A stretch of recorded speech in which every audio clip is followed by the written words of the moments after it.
एक शानदार wrestling war आपस में भिड़ने वाली कंपनीज के अच्छे और बुरे दोनों पहलुओं को बाहर निकाल कर ले आती है। जब वो खुद को दूसरों से बड़ा साबित करने की कोशिश करते हैं और कई मामलों में उनकी प्रोफेशनल जिंदगी की भी लड़ाई लड़ते हैं। लड़ाई के जोश में दोनों कंपनी के बीच छोटी से छोटी घटना को भी गौर से देखा जा सकता है, लेकिन मामला शांत होने के बाद उनमें से कुछ चीजें इतिहास में दर्ज हो जाती हैं, जब इतनी बड़ी जंग अपने अंत पर पहुंचती है। खैर, मैं कहता हूं, इन बड़ी बड़ी कहानियों को लात मारते हैं और कुछ पुराने जख्मों को फिर कुरेदते हैं, पुराने झगड़ों पर फिर से नजर डालते हैं और पर्दे के आगे और पीछे के उन विवादित किस्सों पे नजर डालते हैं जो भुला दिए जाने से कहीं ज्यादा दिलचस्प हैं। मैं हूं एडम पचीटी कल्टहॉलिक रेसलिंग से और ये हैं 10 forgotten wrestling war moments.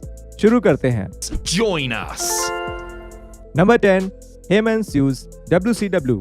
Extreme championship wrestling के मालिक होने के नाते पॉल हेमन को कई लॉ सूट्स का सामना करना पड़ा, लेकिन खतरों के खिलाड़ी पॉली, जो खुद एक वकील के बेटे हैं, उनको मुकदमों से कोई डर नहीं लगता था और इस बात से बिल्कुल फर्क नहीं पड़ता था कि आप डराने धमकाने वाले कोई दबंग हो जिसे किसी भी चीज का डर ना हो। उदाहरण के तौर पे पॉल ने बिल वॉट्स और WCW पर मुकदमा दर्ज कराया जब इस नए बुकर ने मैनेजर के लिए काफी यहूदी विरोधी बातें कह दी थी। वॉट्स को हेमन बिल्कुल पसंद नहीं थे और वो न्यूयॉर्क के इस आदमी को इस बात का पूरा एहसास दिलाना चाहते थे।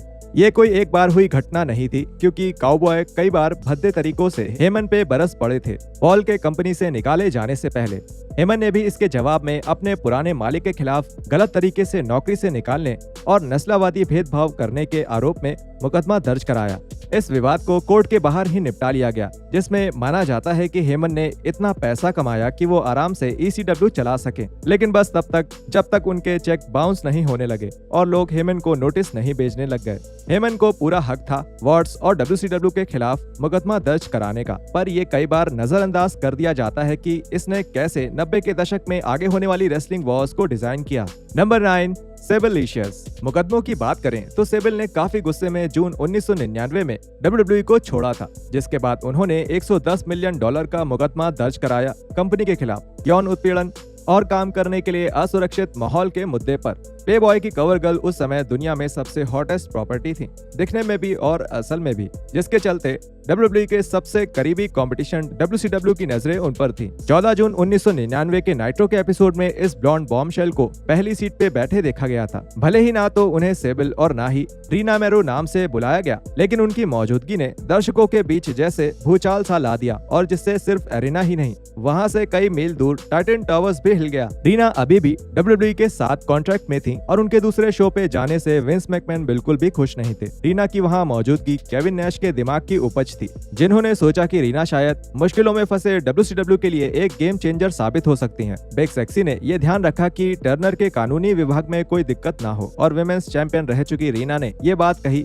कि उन्होंने उस शो की टिकट खुद ही खरीदी थी। लोगों ने इसके बारे में बातें शुरू कर दी और शायद इससे विंस मैकमैन को हार्ट अटैक ही आ गया होगा, लेकिन मैरो की इस छोटी और एकमात्र WCW पे मौजूदगी ने एरिक बिशॉफ और उनकी कंपनी के लिए अच्छा करने के बजाय ज्यादा मुश्किल ही खड़ी करी। Number 8, failure to fly.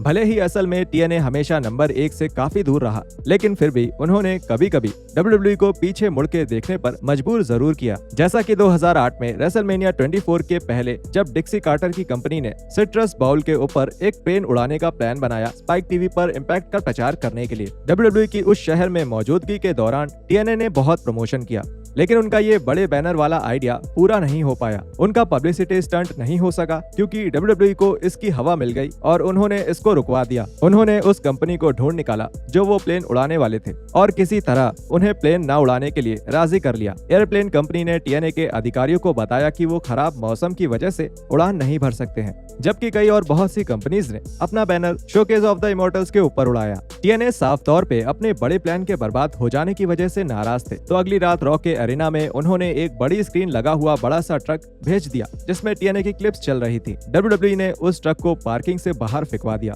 जिसके बाद डिक्सी शायद एक पैराशूट की कीमत पर विचार करने लगे होंगे। Number 7, the mole. वैसे तो मंडे नाइट वॉर्स खास तौर पे WWE और WCW के बीच की लड़ाई थी, लेकिन उसमें ECW के योगदान को नहीं भूलना चाहिए। चाहे दोनों बड़ी कंपनियों के क्रिएटिव डिसीजन पर असर डालना हो या फिर ऐसे रेसलर्स बनाना जो बाद में जाके बड़ा नाम बन गए, ECW ने 90 के दशक के बीच से लेकर आखिर तक अपना काम बखूबी किया। और जहां एक तरफ विंस मैकमैन ने बिना छुपाए पॉल हेमन की कंपनी के साथ करार कर रखा था, जिसके तहत वो हर बार ECW का कोई खिलाड़ी अपने साथ जोड़ने पे ECW को मुआवजा देते थे, वहीं दूसरी तरफ एरिक बिशॉफ का फिलाडेल्फिया की इस कंपनी के साथ ऐसा कोई समझौता नहीं था। लेकिन WCW के पास ऐसे लोग थे जो ECW के अंदर कुछ लोग के साथ काम कर रहे थे और ये लोग उनकी नए खिलाड़ी ढूंढकर WCW में शामिल करने में मदद करते थे। वो चूहा और कोई नहीं बल्कि खुद ECW के फाउंडर टॉड गॉर्डन ही थे, जिन्होंने रोस्टर के कुछ सदस्यों को चोरी छुपे WCW के अधिकारियों से मिलवाया, जैसे कि केविन सलिवान और टेरी टेलर।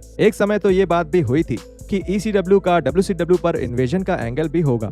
वो कभी सफल नहीं होता। लेकिन इस पूरे प्लान का भांडाफोड़ तब हो गया जब टॉमी ड्रीमर ने टेलर के गॉर्डन को भेजे गए एक वॉइस मेल को सुन लिया। टॉड को तुरंत निकाल दिया गया था और उनके संदिग्ध साथी बिल अल्फोंसो को अपनी नौकरी के लिए खून खराबे से भरे एक मुकाबले में ब्यूला मैकगैलिगटी का सामना करना पड़ा। Number 6, RVD refuses to JOB। WCW को भले ही 1997 में उनका ECW इन्वेजन ना मिला हो, लेकिन WWE को जरूर मिला। WWE में नई जान फूंकने और ECW के बनाए पे पर व्यू बैरली लीगल के प्रमोट करने के मकसद से पेश किया गया ये इन्वेजन एंगल भले ही काम चला हो, लेकिन उसने अपना मकसद जरूर पूरा किया।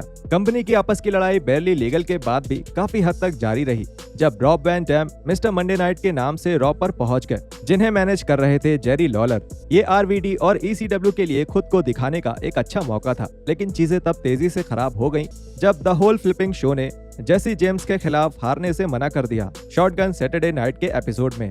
वैन डैम को लगा कि ECW के मेन इवेंटर के तौर पे उनका WWE के लोअर कार्ड के खिलाड़ी से हारना उनकी इमेज के लिए बिल्कुल भी फायदेमंद नहीं होगा, जबकि ये सुझाव दिया गया था कि उन्हें रिंग के बीच में पिन करने की जगह काउंट आउट किया जाएगा। RVD का ऐसा करने से मना करना पर्दे के पीछे के अधिकारियों को काफी गलत लगा। हेमन ने जहां एक तरफ काफी कोशिशें करी कि इस तनाव को कम किया जाए, वहीं दूसरी तरफ अपने स्टार को ऐसा करने के लिए बढ़ावा भी दे रहे थे। इस वाक्य ने वैन डैम के WWE करियर को काफी हद तक मार दिया और जब कुछ साल बाद वो WWE के पास बातचीत करने पहुंचे तो कंपनी ने उनको अच्छी तरह से एहसास दिलाया कि मालिक कौन है।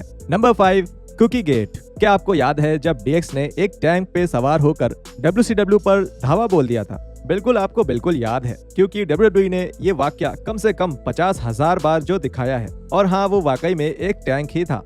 क्या आपको याद है जब 2005 में TNA ने WWE के वेस्ट साइड स्टोरी की थीम पर बने एड की शूटिंग के दौरान धावा बोल दिया था, कुकीज और गुब्बारे लेके? शायद नहीं, क्योंकि वहाँ कोई टैंक नहीं था, तो किसी को क्या ही फर्क पड़ेगा। खैर, WWE को उस समय फर्क जरूर पड़ा, भले ही उन्हें शायद पहले से ही उसकी उम्मीद होनी चाहिए थी, क्योंकि वो एक यूनिवर्सल स्टूडियो के साउंड स्टेज पे शूट कर रहे थे, जो कि उस जगह से ज्यादा दूर नहीं था जहां TNA अपनी टीवी रिकॉर्डिंग्स करता था। Tracy brooks, एबिस, Shane Douglas, Conan और बीजी रोड डॉग जेम्स आ पहुंचे WWE के क्रू से मिलने, ये सोच के कि शायद कुछ मसालेदार झड़प होगी, लेकिन ऐसा कुछ खास नहीं हुआ। वो WWE रोस्टर के कुछ सदस्यों को फिल्माने में जरूर कामयाब हुए, जैसे कि ल्यूथर रेंस, एडी गुरेरो और बिना मास्क पहने रे मिस्टीरियो, जिसके कारण WWE के लीगल डिपार्टमेंट ने वो फुटेज उन्हें सौंप देने के लिए कहा, वरना जेरी मैकडेविड अपनी कानूनी ताकत दिखाना चालू कर देते। लेकिन TNA ने वो टेप नहीं दिया, बल्कि कई हफ्तों बाद अपने टर्निंग पॉइंट पे पर व्यू में भारी भरकम काट छाट करके उसे दिखा दिया। ये कोई मौके पे चौका तो नहीं था, पर इसने WWE के अंदर कई लोगों को गुस्सा कर दिया, तो मुझे लगता है उनका मकसद कामयाब ही हुआ शायद। Number 4, game over for Goldberg. June 2000 आते आते मंडे नाइट वॉर्स पूरी तरह से खत्म से हो चुके थे। एक तरफ जहां WWE ने बवाल मचा रखा था, वहीं दूसरी तरफ WCW और ECW डूबते जा रहे थे। रॉ और नाइट्रो के बीच की दूरी बहुत ज्यादा बढ़ चुकी थी, लेकिन ट्रिपल एच और गोल्डबर्ग के बीच की दूरी बहुत ही कम थी, जब उन दोनों ने उसी महीने न्यूयॉर्क एक ही लाइसेंसिंग फेयर में शिरकत करी। द मैन पहले से द सेरेब्रल असासिन पे गुस्सा हुए बैठे थे, जब से हेम्सली ने इंटरव्यूज में उनके बारे में काफी गलत बातें बोली थी और इस पूर्व WCW चैंपियन को एक बार लगा तुक्का बताया था और यहाँ तक कह दिया था कि विंस मैकमैन गोल्डबर्ग को कभी WWE में नहीं लेंगे, चाहे वो अवेलेबल भी क्यों ना हो। वाह, क्या बात कही हंटर। गोल्डबर्ग ने अपनी सारी झंझलाहट द गेम पे गुस्से में चिल्ला चिल्ला के उतारी, वहीं कथित तौर पे ट्रिप्स पूरे समय बस हंसते रहे। दूसरी तरफ स्टेफनी मैकमैन जो वहां मौजूद थी, अपने ऑन स्क्रीन आशिक के साथ वो आग बबूला हो रही थी। ज्यादातर जिन्होंने भी वो लड़ाई देखी, उनका मन ना था कि गोल्डबर्ग काफी बुरे नजर आए पूरे वाक्य में। वहीं ट्रिपल एच ने काफी अच्छे तरह से मामले को संभाले रखा। इस मामले की आग तब तक जलती रही जब तक 3 साल बाद उन दोनों ने साथ में काम नहीं कर लिया। Number 3, when worlds collide. बस सिर्फ इसलिए कि पॉल हेमन ने 1993 में टेड टर्नर का पैसा लिया और उसका इस्तेमाल ECW को चलाने में किया, इसका मतलब ये नहीं था कि उन्होंने WCW के लीगल डिपार्टमेंट को चिट्ठियां लिखना बंद कर दिया था। 1 साल बाद हेमन ने WCW को कॉपीराइट इंफ्रिंजमेंट के लिए कानूनी कार्रवाई करने की धमकी दी। जब WCW ने AAA के व्हेन वर्ल्ड्स कोलाइड नाम के पेपर व्यू को प्रमोट किया, वो नाम जो ECW ने कई महीनों पहले अपने एक बड़े इवेंट के लिए इस्तेमाल किया था। मजे की बात तो ये है कि ECW ने अपने शो का ये नाम उस टैलेंट एक्सचेंज एग्रीमेंट के मद्देनजर रखा था जो उन्होंने WCW के साथ किया था, जिसके तहत उन्हें आर्न एंडरसन और बॉबी ईटन उधार के तौर पे मिले थे और बदले में टेरी फंक और बाकी खिलाड़ी WCW के इवेंट्स में हिस्सा लेते थे। वो टैलेंट एक्सचेंज एग्रीमेंट उस समय खत्म हो गया जब ECW ने फ्लोरिडा में एक शो कर डाला जिसे WCW अपना इलाका मानता था। लेकिन व्हेन वर्ल्ड्स कोलाइड के बवाल के बाद उठे इस विवाद को ठंडा करने के लिए WCW ने फैसला लिया कि वो अपने 3 wrestlers Kevin Sullivan, Steve Austin और शेरी मार्टेल को ECW भेज देंगे। चोटिल स्टीव ऑस्टिन की जगह आखिरकार ब्रायन पिलमैन को भेजा गया, लेकिन हेमन इससे मान गए और WCW पर आगे कम से कम 2 हफ्ते तक कोई मुकदमा नहीं करने के लिए राजी हो गए। Number 2, naughty old JR। शुरू करने से पहले ही बता दूं कि नहीं, हम इस हॉल ऑफ फेम अनाउंसर की मसालेदार ट्विटर हरकतों के बारे में बात नहीं कर रहे हैं, बल्कि हम सोशल मीडिया से पहले साल 1993 की बात कर रहे हैं, जब जिम रॉस को अपमानजनक तरीके से वर्ल्ड चैंपियनशिप रेसलिंग से निकाल दिया गया था। अपर मैनेजमेंट में बदलाव के चलते WCW की आवाज के नाम से पहचाने जाने से गिरकर टीवी डिपार्टमेंट के लिए सेल्समैन बनकर रह गए रॉस को अपना भविष्य धुंधला नजर आने लगा और उन्होंने फरवरी में कंपनी से बाहर निकलने का फैसला किया। हालांकि JR के पास अभी भी उनके wrestling with gym Ross radio show पर पूरा कंट्रोल था और WWE से बातचीत करने के बाद एक एपिसोड का इस्तेमाल करते हुए उन्होंने अपने गेस्ट का परिचय दिया, जो कि थे विंस मैकमैन, शॉन माइकल और बॉबी हीनन। विंस ने मौके का फायदा उठाते हुए ये ऐलान कर दिया कि रॉस वर्ल्ड रेसलिंग फेडरेशन के साथ जुड़ने वाले हैं और खुलेआम ऐलान किया कि वो इस बिजनेस के सबसे शानदार कमेंटेटर हैं। बाकी का शो रेसलमेनिया 9 के बारे में बातचीत करने में निकला, जहां रॉस WWE के लिए पर्दे पर अपना डेब्यू करने वाले थे।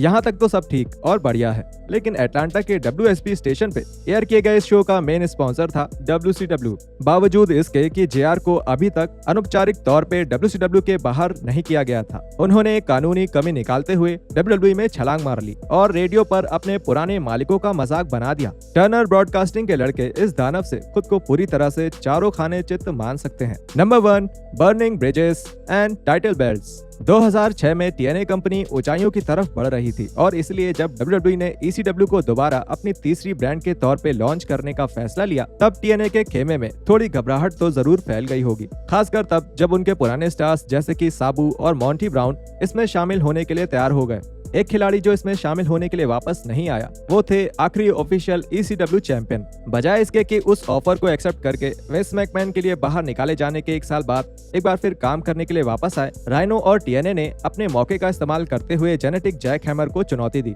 13 जुलाई 2006 के इम्पैक्ट के एपिसोड की शुरुआत करते हुए द मैन बीस्ट ने विंस और ECW को बुरा भला कहा और TNA की तारीफ करी। एक कदम और आगे जाते हुए राइनो बैक स्टेज गए और उन्होंने original ECW world heavyweight title belt को एक जलते हुए कूड़ेदान में फेंक दिया। ECW के खात्मे का और TNA की लंबी उम्र का ऐलान करते हुए मेड्यूसा को बहुत ज्यादा बुरा लगा होगा। बेशक द वॉर मशीन ने सच में टाइटल को आग नहीं लगा दी थी, पर फिर भी वो काफी जोशीला प्रोमो था और इस बात का ऐलान था कि TNA इतनी आसानी से हार मानने वाला नहीं था।